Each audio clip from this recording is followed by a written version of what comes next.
I can hear the scream starting again even as I hang up the phone, and I know it's him, drawing me on again. And I think, am I that predictable? I'm tired. I've been fighting this guy for nearly 12 hours straight. I haven't had anything to eat or drink, and he's not even tired. But I am. I'm hurt, I'm tired, and I want to go home. And I want to sleep, and I don't want to be here. And I think, can I let this one go? Can I let it be someone else's problem? Just for a minute, so I can rest?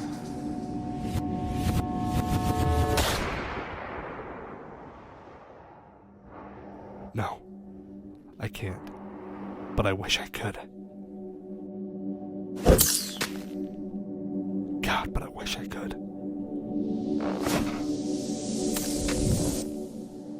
Go get him, kiddo.